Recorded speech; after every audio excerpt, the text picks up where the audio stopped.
Hindi ko gagawin sa inyo yun. Pangako. Lahat gagawin ko para maging maligaya kayo sa piling ko. Handog ng DZRH ang dulang sa kanyang panahon. May mga taong pakiramdam ay mailap sa kanila ang kaginhawahan. Iyon ay dahil sa kawalan ng pinag-aralan. Pahirap pa ang naging katuwang sa buhay. Mga kaibigan, narito't ating pakinggan ang naging karanasan ni Janice sa ating dulang sa kanyang panahon.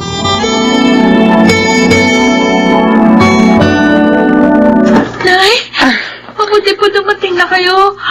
Gutom na po kami ni Charles. Pasensya na, Ruby, anak. Tinulungan ko pa kasi si Aling Barang sa pag-aasikaso dun sa mga dumating na nakikipaglamay sa kanila eh. Sige na, tawagin mo na si Charles. May dala po kayong ulam. Sopas ito, anak. Galing kina Aling Barang. Lagyan niyo na lang to ni Charles ng kanin para mabusog kayo, ha? Sige na. Kayo po, Nay. Pinakain na ako ni Aling Barang. Maraming sopas ito, kaya may almusal pa tayo bukas.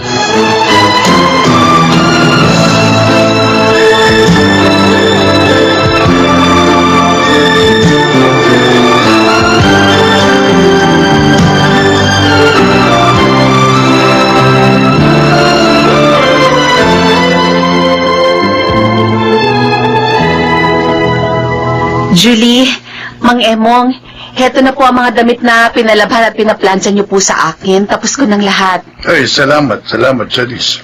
Mukhang napagod ka. Ayos lang. Basta nagawa ko ang trabaho ko. Ito lang naman kasi ang alam kong pwede kong maging trabaho. Dahil hindi ako nakatapos kahit high school. Hindi naman sa nakikialam ako, Janice. Ako naman nagmamalasakit lang sa'yo. Dahil kaibigan ka ng anak ko. Kaya nga po nagpapasalamat ako sa inyo. Bukod sa pagmamalasakit ninyo, natutulungan niyo pa ako. Ay, walang anuman yun, Janice. Pero tingin ko, mas makatutulong kung mag-aasawa kang muli. Yung kaya kayong buhayin mag-ina. Ay, ano ba naman kayo kung ano nung sinasabi niyo? Hindi ako nagbibiro, anak. Malay natin, makahanap si Janice ng mainam na makakatuwang niya sa buhay. Parang ayaw ko na po mag-asawang muli.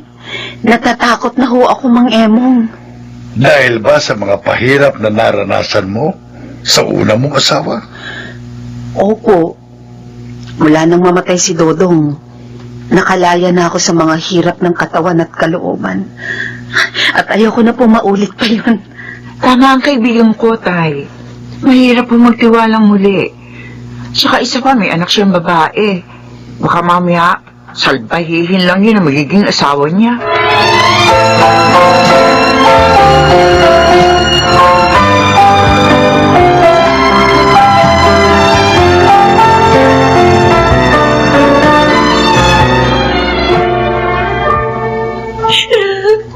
Inay! Oh, bakit na umiiyak ka na? Nakasalubong ko si Aling si Mang. Oh, Sabi niya, magbayad na tayo ng utang natin sa bahay niya. Kung hindi daw, tatapon niya lahat yung gamit natin. ano? Pinagtawanan tuloy ako ng mga kalaro ko. Pambihira naman siya. Nag-usap na kami ah. Pati ikaw, binungangaan pa. Sabi pa ng iba pang mga bata kanina, laman daw tayo ng mga lamayan para daw makakain tayo. Anak. Gusto ko nga silang awayin eh.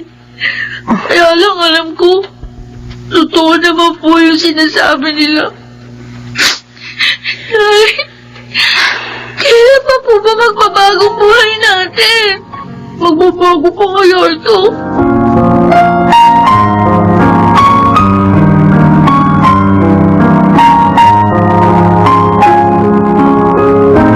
Lino, narito ka pala.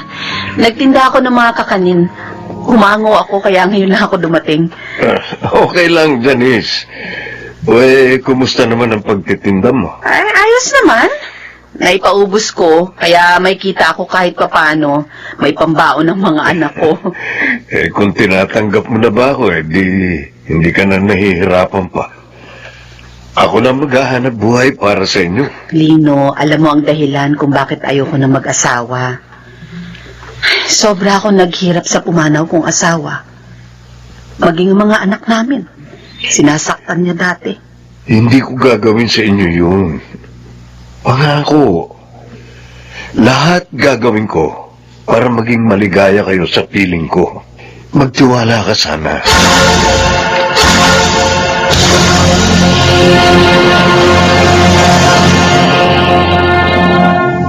Tulog na ba sina Charles at Ruby, Janice? Oo, Julie.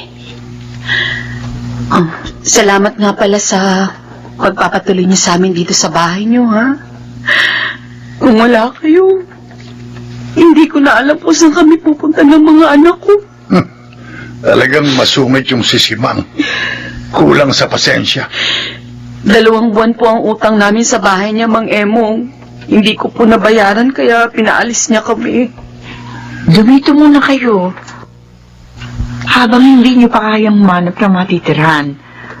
Total, 2 lang naman kami ni Itay dito dahil ang asawa ko nagtatrabaho sa ibang bansa. Salamat, Julie. At pasensya na po kayo sa abala namin, ha? Kung gusto mo, ipapasok kita roon sa kaibigan ko.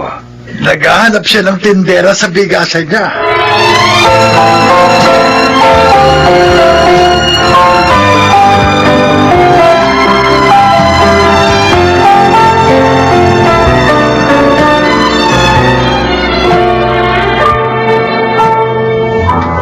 Ganun pala nangyari sa inyo ng mga anak mo. Oo, Lino.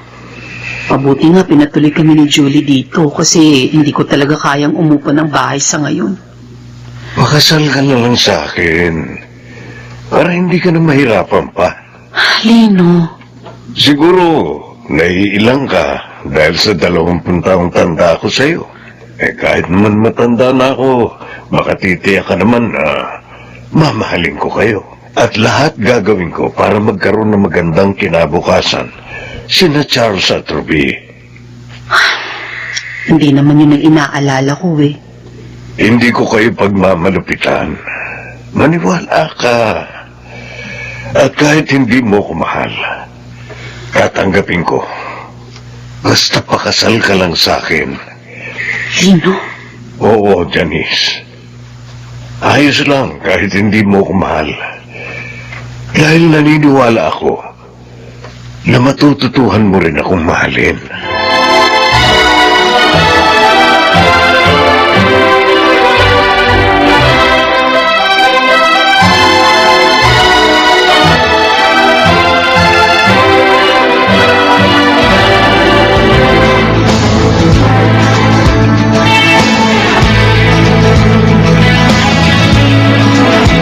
Ito po yung padalang ulam ni Inay para po sa inyo ni Tita Julie, Lolo Emong.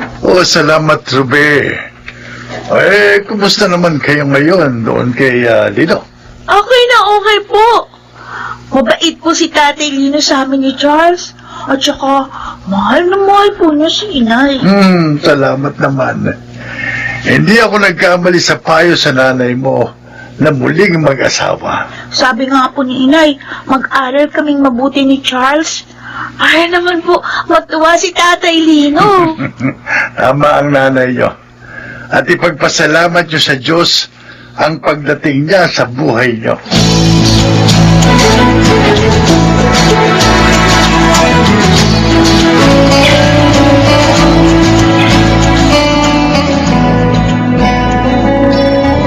Talaga? Matatapos na sa koleyo si Charles? oo, Julie. Accounting ang kinuha niyang kurso. Ay, ang bilis ng panahon, ano? Parang kailan lang na magtapos ng management si Ruby. Ngayon, si Charles naman. Oo nga. Alam mo, tuwang-tuwa si Lino. Hindi raw siya binigyan ng sakit ng ulo ng mga bata. Swerte mo kay Lino, Jadine. Ay, tama ka. Biyaya siya ng Diyos sa akin. Bininig niya ang mga dalangin ko. Ay, ilang araw bago kami ikasal ni Lino. Oh, ano? Ano yun? Oo, Julie. Nagsagawa ako ng panata sa kanya. Hmm? Oo. Ilang araw bago ako pakasal kay Lino. Dahil nga, alam mo naman, natatakot ako sa gagawin ko. At ibinigay sa'yo ang hiniling mo. Oo. At sa pamamagitan ni Lino, napawi ang mga hirap at lungkot ko. Kaya naman, napamahal na rin siya sa akin. Oh, uy. Para may tumatawag yata sa cellphone mo. Ay, oo nga. Sa akin pala yun. Oh, si Charles. Nasa bahay yun eh. Bakit kaya siya tumatawag? Hello, Charles. Oh, bakit ka tumawag? Nay, umuwi po kaagad kayo dito. Ha? Eh, bakit? Ano nangyari? Si Tatay Lino po, nahirapang huminga. Ano? At nawala ng banay. Oh, Diyos ko!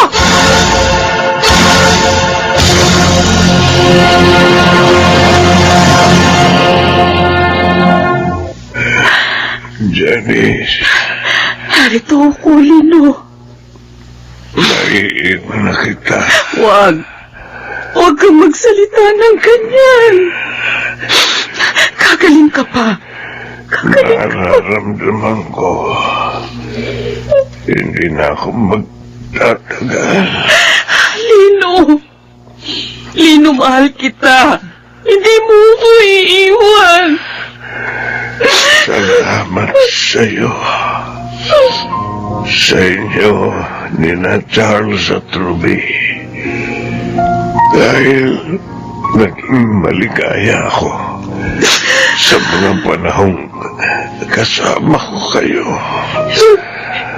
Kami nga po dapat magpasalamat sa inyo, Tatay Lino. Dahil minahal niyo si Inay at kaming dalawang magkapatid. Binigyan niyo po kami ng magandang kinabukasan. Mahal po namin kayo, Tatay Lino. Mahal ko rin kayo, mga anak. Huwag niyo sanang papabayaan ang inyong ina. Lino. Hanggang dito na lang ako, Janice. Hindi bale. Natupad ko naman ang mga pangako ko, di ba? Lino.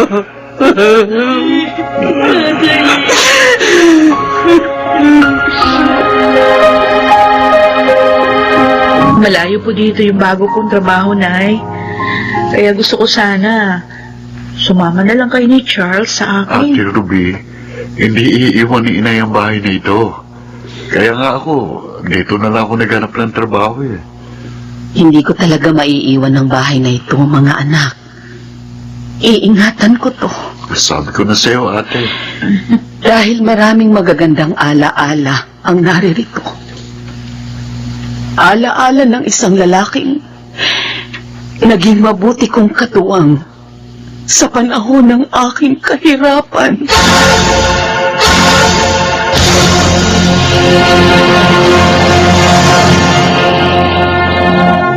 Lubhang mahirap ang makipagsapalaran kung wala ang paggabay ng Panginoong Diyos.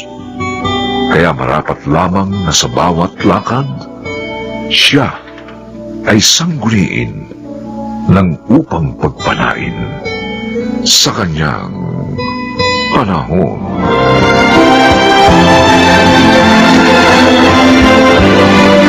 Mga nagsiganap, Jenaline de la Cruz, Rosana Villegas, Susan Robles, Lionel Benjamin, Bobby Cruz, at Phil Cruz. Special Sound Effects, Jerry Mutia. Technical Supervision, Bong Buyar at Eric Lucero. Musical Scoring, Buboy Salonga. Ang kasaysayang ito'y mula sa panulat ni Telma Corporal Alcantara. At sa pinagsamang direksyon ng inyong lingkod, June Martin Legaspi at Bobby Cruz. sa kanyang panahon. Uy! May dumating na superhero! Si Super Ingo! Ang bayaning siraulo! Ikaw ang siraulo!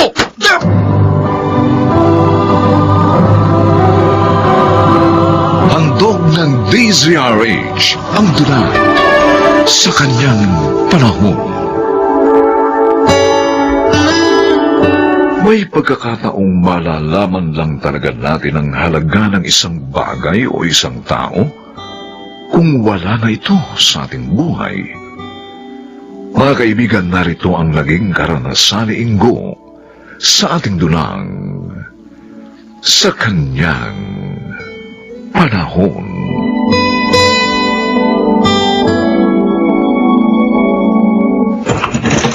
Magandang gabi sa'yo, Loida. Naistorbo ba kita? Oo naman. Sarap ng pagkakahiga ko eh. Malapit na nga ako makatulog. Ganun ba? Sige, alis na ako.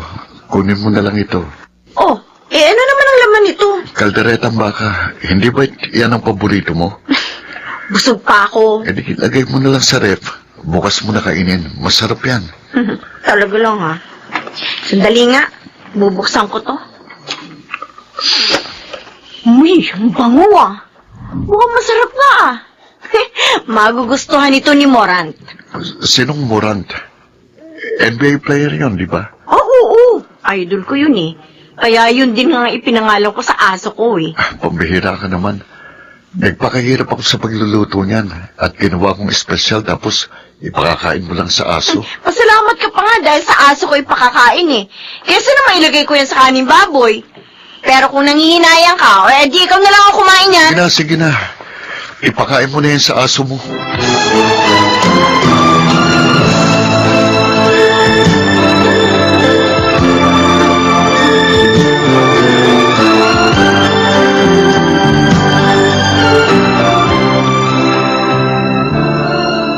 Kunwari ka pa, nakimuran po, ipapakain. Pagkatapos, ikaw rin pala lalantak. Ang sarap kaya nito. At saka isa pa, sinabi ko lang naman yung kay Ingo. Para naman mawala siya ng gana sa panliligaw sa akin. Napakabait at napakatyaga niya si Ingo. Ano pa ba naman ang ayaw mo sa kanya? Ano naman ang magagawa ko, Nay? Hindi ko talaga siya type eh. Pero alam mo anak, gusto ko siya para sa'yo. Hmm? Iilan na lang ang mga lalaking katulad niya. Kayo naman pala may gusto sa kanya eh. Di sasabihin ko sa kanyang kayo na lang ang ligawan niya. Total, byuda naman kayo. Malay nyo, magustuhan din kayo ni Ingo. Ano ba kalukuhan niya pinagsasabi mo dyan? Hoy, si Inay! May gusto kay Ingo! Sira ulo! Gaga! Saan ka ba pupunta? Sasamahan kita. Kung sabihin ko kayang sa impyerno ako pupunta, ha? Sasamahan mo pa rin ba ako? Kahit pa siguro sa impyerno ka magpunta, ipaparamdam ko sa iyong nasa langit ka pa rin. Dahil akong yung magiging guardian angel. Anong guardian angel ka dyan? Mukha kang ng demonyo. Buntot at sungay na lang ang kulang sa'yo, no? Grabe ka talagang manlait. Ay naku, hindi kita nilalait. Sinasabi ko yung totoo. Hindi kita type eh. Kaya pwede ba? Tanggalan mo ako!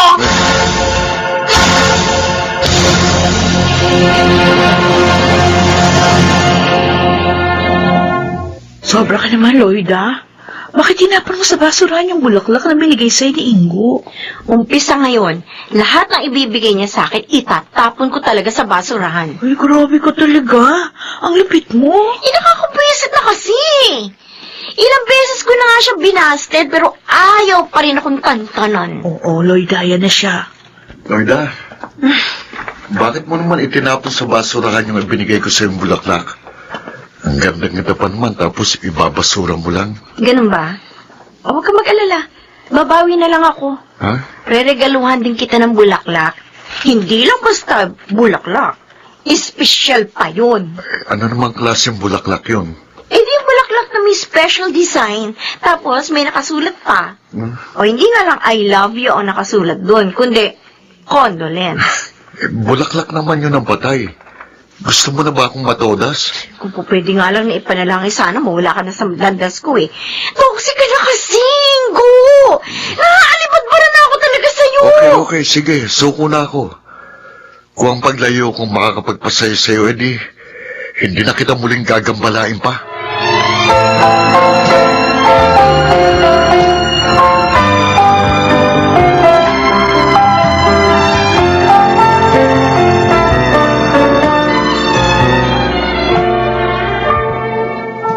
Pare, napakasakit talaga ng ginawa niya. Grabe, parang dinurog niya ang puso ko. Ang kulit mo naman kasi. Sabi ko naman sa'yo, hindi lang iisa ang babae sa mundo. Huwag mo na ipagsiksikan ang sarili mo kay Lloyd. Anong magagawa ko? Siya talagang mahal ko eh. Kalimutan mo ng lintik na pagmamahal na yan. Ano naman? Tantanan mo na si Lloyda dahil nagmumukha ka lang tangang asong buntot na buntot sa kanya. Pare, sabihin mo nga sa akin, pangit ba ako? Bakit hindi ako magustuhan ni Lloyda?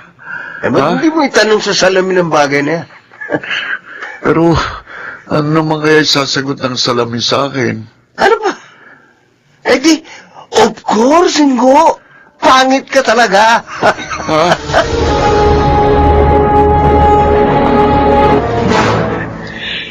Ang hirap naman ng ganito. Nakakapanibago. Wala tayong mautusan.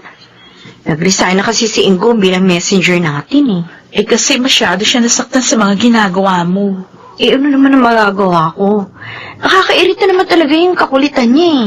Alam mo, Lloyda, baka mamaya dumating yung panahon. Hahanapin mo rin siya. At magsisisi ka sa pag-reject mo sa kanya. Oo, aminin ko nga. Namimiss ko siya. Uy, naninibago kasi ako eh. Para bang hindi kumpleto ang buhay ko kapag walang nambubwisit sa akin. Kulong-kulong mo. Namimiss niya si Inga. Ay! Ano ganyan? Ito, wala yun. Naninibago lang talaga ako, no? Naku ha? Don't worry, Lloyda. Eh. Huwag mo nang hanapin si Ingo. Dahil narito naman ako eh. Susme, may bagong toxic sa buhay ko. Hindi naman ako kasing kulit ni Ingo. Kaya hindi ka mababadtrip sa akin, my darling. Uy, may darling daw, Lloyda, oh. Ang haba talaga ng hair mo. Naku, ewan ko sa'yo, Egay. Darlingin mo yung mukha mo. Wala ka rin maaasahan sa akin, no? Dahil mas pangit ka pa nga kay Ingo. Grabe ka talaga. Sige lang, Lloyda. Layitin mo ko at balang araw, mas pangit pa sa akin ang magiging kapalaran mo.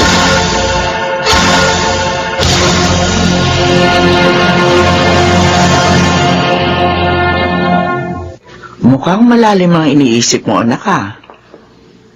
May problema ba? Wala po, Nay. Namimiss ko lang po si Ingo. Talaga? Nangangahulugan lang sigurong mahal mo na rin siya. Di naman po siguro. Naninibago lang po ako. Anak, babae rin ako. At ganyan-ganyan din ang ginawa sa akin ng tatay mo nung nililigawan pa niya ako. Halos araw-araw din siya kung magparamdam sa akin. Pero hindi ko siya pinapansin. Tapos, bigla na lamang siya naglahong parang bula. Inanap-hanap ko siya. At doon ko napagtanto, mahal ko pala siya. Ano pong gusto niyong puntuhin? Mahal ko na rin po ba si Ingo? Aba, hindi ko alam. Dahil ikaw lang ang makababatid niyan.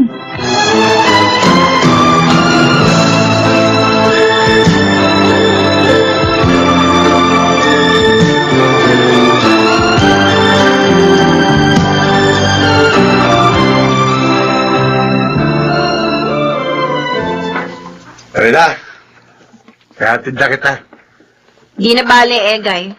Makakauwi naman ako mag-isa eh. Sige na. Parihatid ka lang naman eh. Hindi ka ba marunong umintindi? Ang sabi ko, gusto ko umuwi mag-isa. Kaya ko naman eh. Ayaw ko kasi may kasama asungot. Ganun. Asungot pala ako, ha? Ha? Aray ko, Ha? bitiwan mo nga! Dapat sa'yo, tinuturuan ng leksyon. Ha? Bitiwan mo ako! Bitiwan mo siya! Uy! May dumating na superhero. Si Super Ingo, ang bayaning siraulo. Ikaw ang siraulo! Teka! Walang yaka. Ito, sa balisong. Hindi ka ubra dito. Papatayin kita, Ingo! Ah, Diyos ko! May hawak na balisong si Egay! Ito bagay sa'yo! Ingo! Mamamatay ka, Ingo! Mamamatay ka! Tama na mo! Tama sa kanya!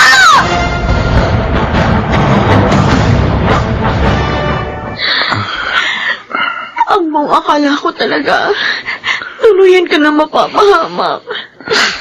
Bakit naman kasi pinatulan mo pa si Egay? Lloyda, mahal kita. Kahit buhay ko, itataya ko para sa'yo.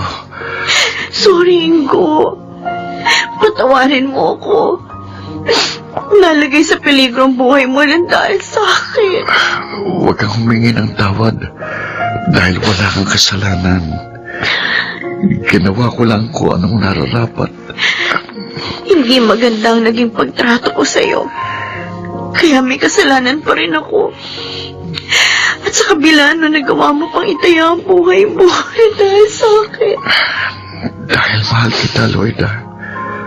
Mahal na mahal kita. Ingo, magpagaling ka ha. Dahil umpisa ngayon, mamahalin na rin kita. Promise. Talaga? Oo. Maraming salamat, Lloyda. At patutunayan ko sa iyo nga, hindi ka magsisisi sa iyong desisyon.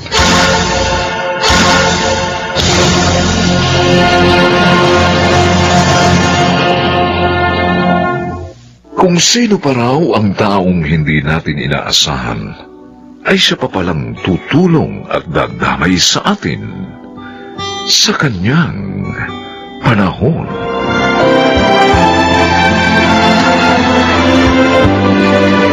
Mga nagsiganap, Chiquit del Carmen Amor, Phil Cruz, Rosana Villegas, Susan Robles, Lionel Benamin, at Maynard Landicho Jr.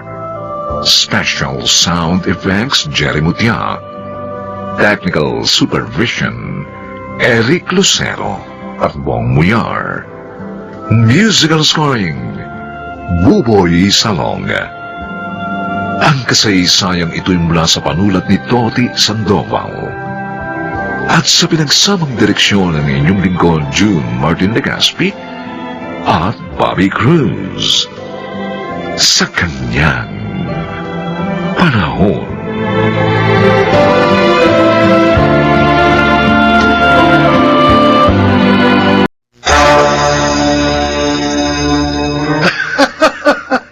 Pinagbabantahan mo ba ako? At sa palagay mo naman, matatakot ako? Hindi kita tinatakot. Kaya humanda ka dahil hindi mo kilala kung sinong binangga mo.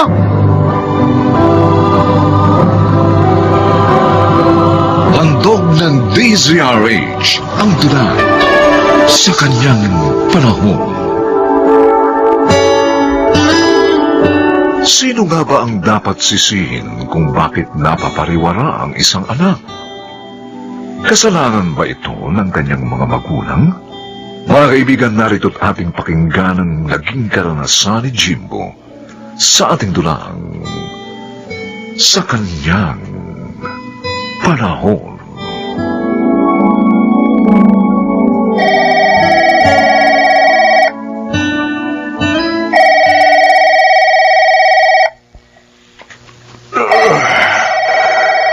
Ano ba naman yan? Oras ng gabi. Sa harapan ng tulog nang iistorbo. Olivia. Uy. Sagutin mo ang telepono. Anak ng to. Kaya mo na lang titigil din yan. Sagutin mo na. Andyan na sa tabi mo ang telepono eh. Bilisan mo't naririndi na ako. Kakabwis ito. Hello? Hello, Ma. Andiyan ba si Papa? Jibo? Bakit? Ano problema? Asan ka ba? Andito ako sa presinto. Malapit lang to sa atin. Ano? Santisima ako. Ano na naman bang katarantaduhan niyang ginawa mo? Sino yan? Si Jimbo. Akin at akong kakausap. Hello, Jimbo, anong ginagawa mo riyan sa presinto? Nasangkot ka na naman ba sa gulo? Huwag na kayong magtanong pa. Sunduin niyo na lang ako rito. Ay, sige. Hindi mo ako. Pupunta ako dyan ngayon din. Bukas mo na lamang siya sunduin. Hindi pwede. Baka mapagtripan pa siya ron. Hayaan mo kasi makulong kahit isang araw lang. Baka sakaling madala. Ayoko. Hindi ko siya maaaring pabayaan. Kaya lumalaki ang ulo ng anak mo dahil lagi mong kinukonsinte. Habang tumatagal, lalo siya nagiging barumbado. At yan ay kasalanan mo, Arcadio! Ayan ka na naman eh. Naririndi na ako sa paulit-ulit mong litanya. Lagi na lang ako sinisisi mo. Mahal ko ang kaisa-isa nating anak, kaya hindi ko siya magagawang tikisin. Kung talagang mahal mong anak natin, didisiplinahin mo siya. Eh kung sa bagay, ano nga ba siya makikinig sa'yo? Katulad mo rin siyang matigas ang ulo. Sa'yo kasi nagmanay. Oo, nagsalita ang magaling na ina. Bakit? Ano ba ang ginawa mo para tumino siya? Hindi ako nagkulang ng pangaral sa kanya. Oy, nakinig ba siya sa'yo? Hindi na naman, di ba? Eh paano nga pinamihasa mo? Lagi mong inaareglo yung mga kaso niya. Uy, aanin ko naman ang pera natin kung hindi ko gagamitin. Ay, sige, bahala ka. At kapag hindi ka nagbago, hindi na sa presinto mo siya pupuntahan. Kung hindi sa sementeryo.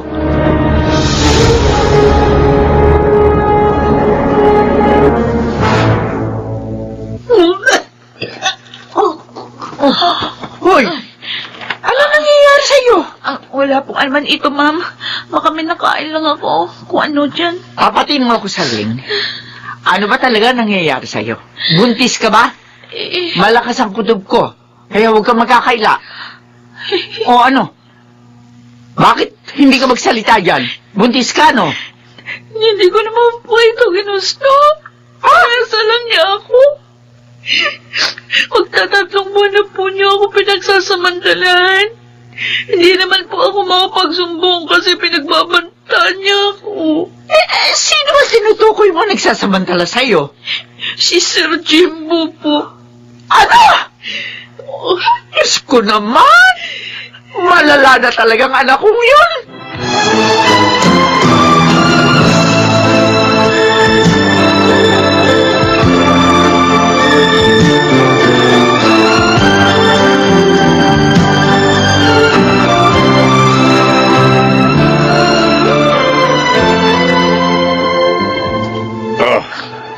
Ito ang tseke. 100,000 yan. Malaking halaga na yan. Umalis ka na rito sa lalong madaling panahon. Saan po naman ako pupunta? O bakit ako ang tatanungin mo? Bahala ka na kung saan impyerno mo gusto pumunta. Wala na akong pakialam. Pero sir, naglayas na po ako sa amin eh. Hindi na po ako pwedeng bumalik doon. Aba, Lalo na po sa kalagayan ko ngayon. hindi ko na problema yon. Basta sa ayaw at sa gusto mo, aalis ka sa pamamahay na ito.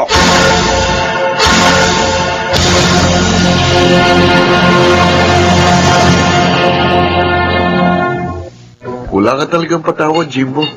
Pati kasambahay nyo, pinatos mo. Kahit kasambahay lang yun, masarap sa kama yun. Yun nga lang, nabuntis, kaya pinalaya si Papa. Hindi ka ba nakukonsensya? Anak mo pa rin yun. At apo ng mga magulang mo. Ano ba bago? Dalawa na kaya ang anak ko sa labas, pero hindi ko naman sila inargapyado dahil malaki ang ibinayad sa kanila ni Papa. Jimbo, ito tatandaan mo. Hindi lahat ng bagay mabibili ng pera. Eh di tignan natin. May nakita nga akong bagong prospect. Ayun oh. May ilang babae doon sa kabilang mesa. At type ko yung nakapula. Ang ganda. At ang puti. Oo nga, no? At ang gaganda rin ng mga kasama niya. Ria, punta natin. Panibagong putahe ito. Huwag na. Mukhang bigatin ng isang yan, no? Sa tingin ko, hindi mo yan kaya. Oh, paano namang hindi mo ako kilala? Wala pa akong ginusto na hindi ko nakuha. Hindi ka na. Jimbo, Hi, girls. Pwede ba kaming makijoin sa inyo? Sorry, may mahalaga kaming pinag-uusapan eh. At for the girls lang to. Mas maganda kung hahaluan nyo rin ang mga boys para mas masaya. And I guarantee you, mag-i-enjoy kayo sa amin. Hindi ka ba marunong umintindi? Ang sabi ko, for the girls lang, kaya bawal ang lalaki. Hindi namin kailangan ng mga sungot. Suplada ka. Hindi ko gusto ang tabas ng tila mo. Dahan-dahan ka ng pagsasalita. Ha? At bakit? Dahil hindi mo kilala, binabastos mo. Molly, halika na. Ayoko nang masangkot uli sa gulo dahil sa'yo. Kaya umuwi na tayo. Halika na, ha?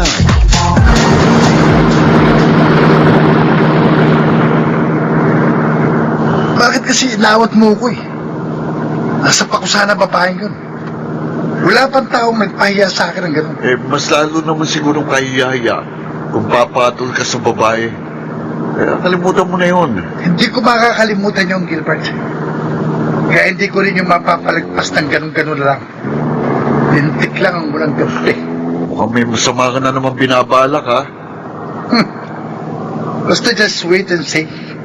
Tingnan ko lang kung makapagsuplada pa ang babaeng yun sa gagawin ko.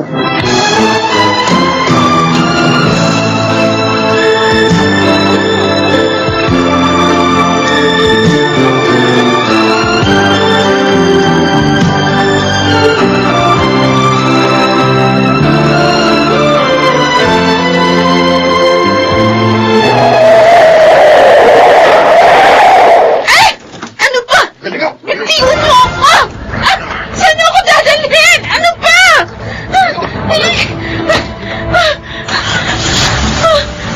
Walang iya ka! Ano ibig sabihin nito? Diba sabi ko naman sa'yo, kilalanin mong papastusin mo. Kaya humanda ka. Tingnan ko lang kung hanggang saan ang kasupladaan mo.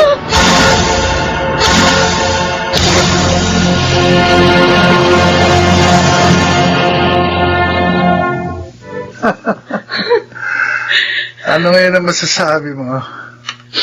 Sa palagay ko naman, hindi ka na makapagmamalaki ngayon, ha? Hayop ka! Pagpapayaran mo ito! Sinusumpa ko! Magpapayag ka! Sure, no problem. Sanay naman ako magbayad uli. Magkano ba ang puri mo, ha? 1 milyon? 2 milyon? Sabi mo, presyo mo. Madali akong kausap. Hindi mo kayang bayaran ang aking dangal. Sisiguruhin ko sa iyong hindi mo magugustuhan ng gagawin kong paniningil. Pinagbabantaan mo ba ako? At sa palagay mo naman, matatakot ako? Hindi kita tinatakot! Kaya humanda ka dahil hindi mo kilala kung sinong pinangga mo!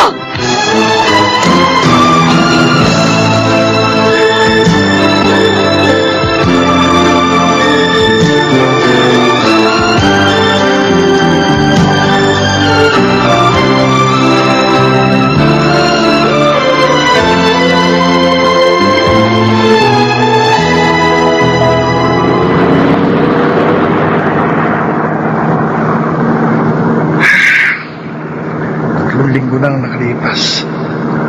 Pero hindi pa rin mawala sa isip kong pahingan. Sa bagay, meron siyang dating at mukhang big time. Pero bakit naman ako matatakot sa kanya? May binabalak siyang masama. Di sana, ginawa na niya. Magta3 linggo na kaya. Kaya wala akong dapat ikabahala. Biglang kuminto sa daraanan ko. May mga bumabang lalaki at may hawak sila mahaba. Ano? Tintukan nila ako. Wag!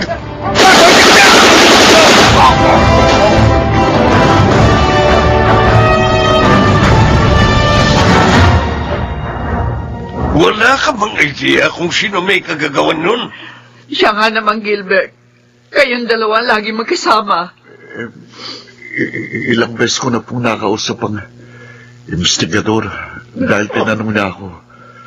At malamang pong may kinalaman ng huling babaeng inabuso niya. Bakit? Sino ang babaeng yun? Napag-alaman ko pong anak siya ng isang gobernador. Ay, yun na nga ba ang sinasabi ko? Nakahanap ng katapatang barumbado mong anak, Arcadio. Sino, Gilbert? Sinong gobernador na yon? Ipag-iiganti ko ang aking anak. Tama na, Arcadio. Tama na. Nawala na ako ng anak. Kaya hindi ko nakakayanin kung mawalan din ako ng asawa. Tama po si tita. Wala po kayong laban sa isang gobernador. Kaya ipaubaya na lang po ninyo sa batas ang kasong ito.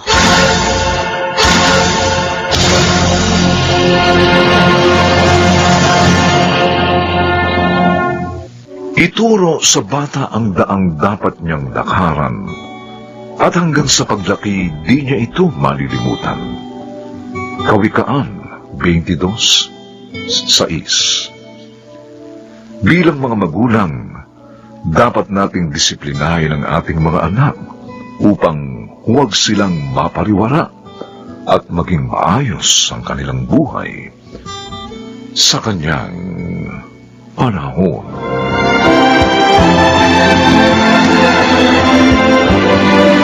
Mga nagsiganap, Lionel Benjamin, Bobby Cruz, Susan Robles, Rosana Villegas, Jenaline de la Cruz, at Phil Cruz.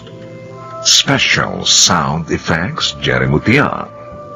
Technical Supervision, Bong Muyar at Eric Lucero. Musical Scoring, Buboy Salonga.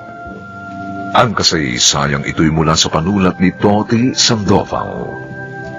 At sa pinagsamang direksyon ng inyong lingkod, June Martin Legaspi at Bobby Cruz.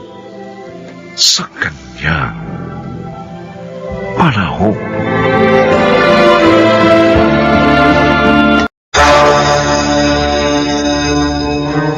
Tigil mo na nga yung pag-inom mo ng alak, Eloisa. Dahil lang sama na nagkakaganyan ka. Hindi basta pera yon, Nathan. Malaking halaga yon.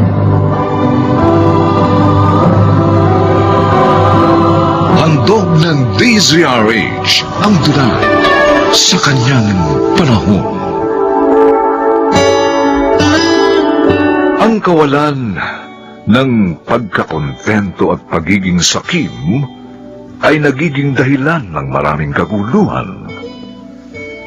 Mga kaibigan, narito po't ating pakinggan ang naging karanasan ni Zoe sa ating dulang sa kanyang panahon.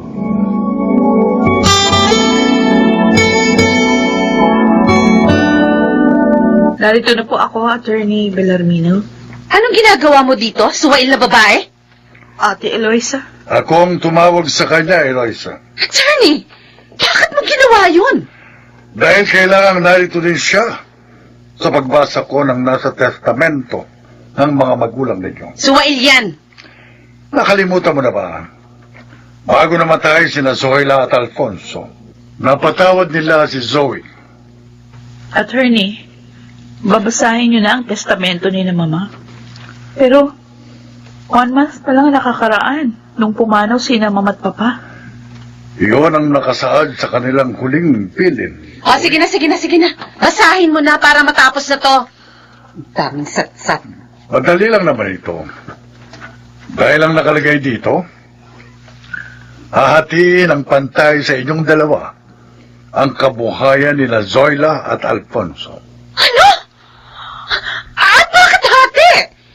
Hindi dapat bigyan ng babaeng yan dahil sinuway niya sina Mama at Papa. Nagpakasal siya sa lalaki na ayaw nila. Ate, natanggap na nila si Jim. Ay, sana naman, huwag ka na magalit. Tumigil ka! Attorney, hindi tama ang nakalagay dyan. Mali yan! Mali yan! Wala akong binago sa nakasulat, Eloisa. Makabubuting sundin mo na lamang ito para hindi na magkagulo. Hindi! Hindi ako papayag! Maghahabol ako sa korte!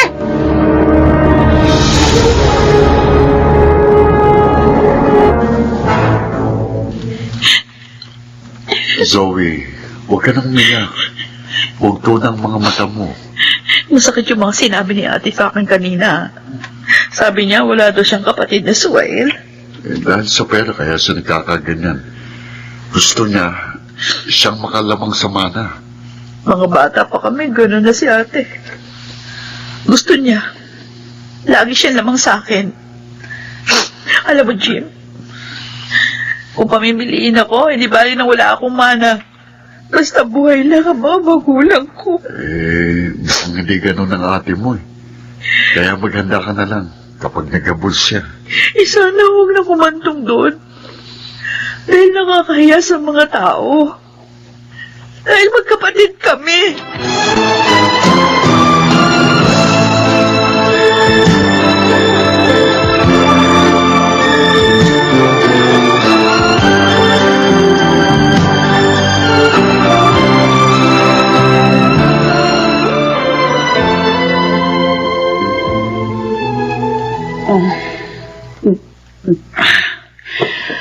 Walang hiya. Naging kapantay ko pa. Kahit na naggalit sa kanya mga magulang namin. Iyang yun. Reset. Tigil mo na nga yung pag-inom ng alak, Eloisa. Dahil lang sa mana, nagkakaganyan ka. Hindi basta pera yun, Nathan! Malaking halaga yun! Malaki pa rin naman ang mana mo. Kahit na nga pantay na hinati yun sa inyo. Isa pa, sina Mama ang nagbigay nitong bahay at lupa natin. Maging ang ipinuhunan mo sa business natin. Kaya parang nakalabang ka na rin kay Zoe. Wala naman siyang nakuha sa mga magulang niyo. Hindi! Dapat nga hindi siya pamanahan eh. Ano ka ba naman? Hindi maaaring gusto mo. Kahit pa ang hukuman, hindi ka ayunan. Dahil kapatid mo si Zoe. Gagawa ako ng paraan upang masunod ang gusto ko. Tandaan mo yan!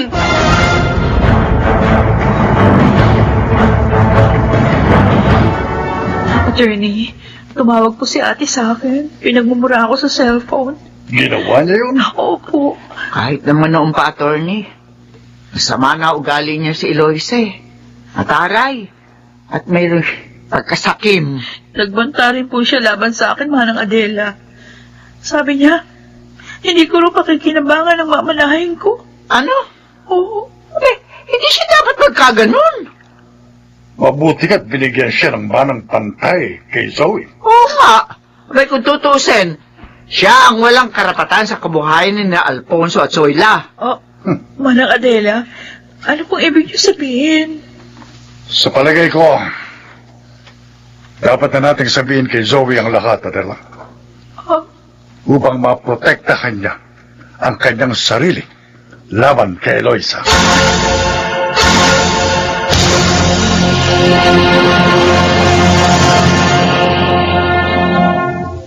Anong kailangan mo, Eloisa?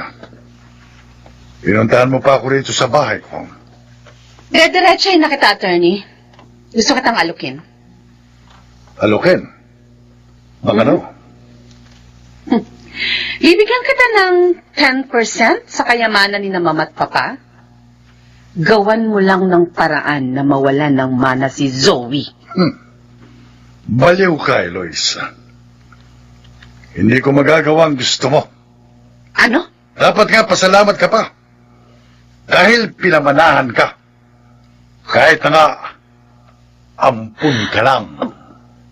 Hindi. Anong pinagsasabi mo? Hindi totoo yan. Nasa akin ang adoption papers mo.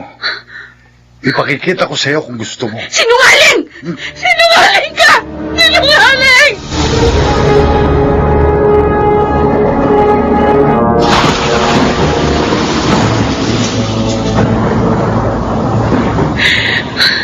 Walang iya ka, Attorney Villarmino. Walang iya kayong lahat!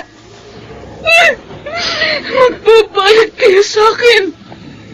Lalo ka na, Zoe! Ngayong nalaman kong ampun lang ako, wala nang makapipigil sa akin para ipapatay ka!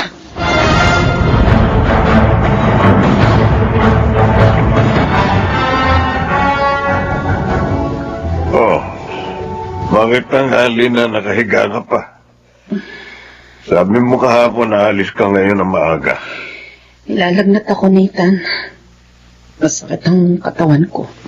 Bukas na lang ako aalis. Pareho pala tayo ng nararamdaman. Ha? Ikaw naman kasi, nagpaulang ka pa ng makalawa. May sasakyan ka naman. Mukhang nahawa yata ako sa'yo. Bukas na lang ako papasok sa opisina.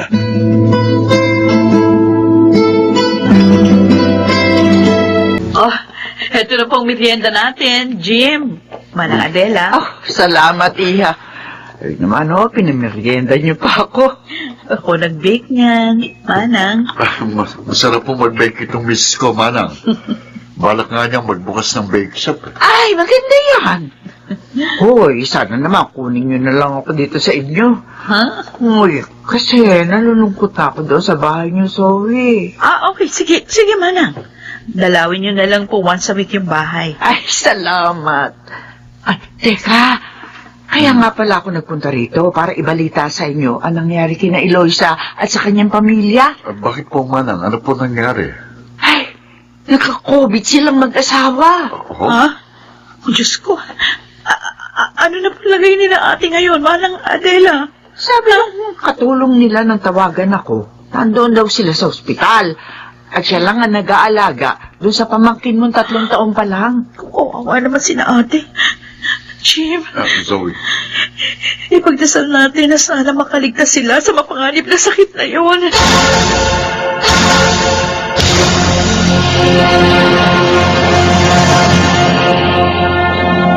Higit 1 linggo na ako dito, sa ospital.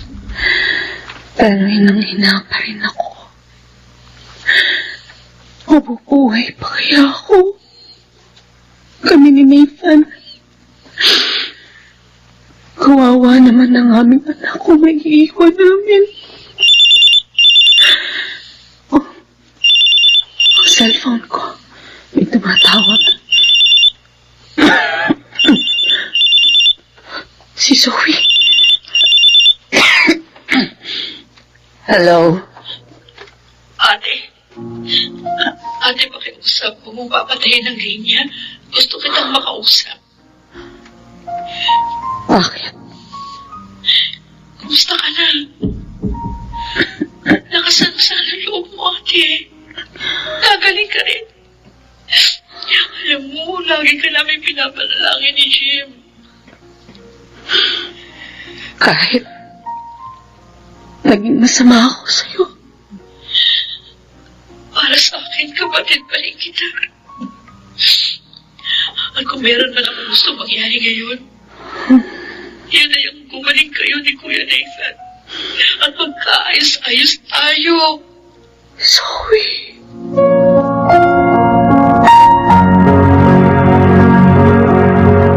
Zoe, love. Saan ka pupunta? Kina ate Eloisa, love.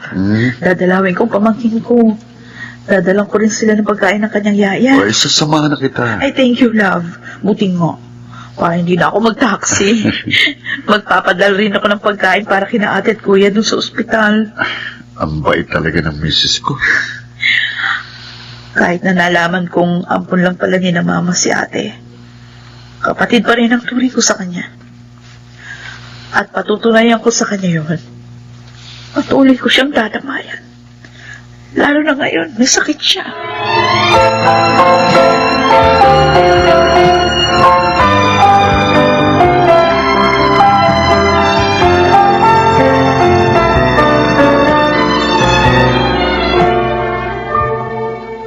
Ay, masaya ako.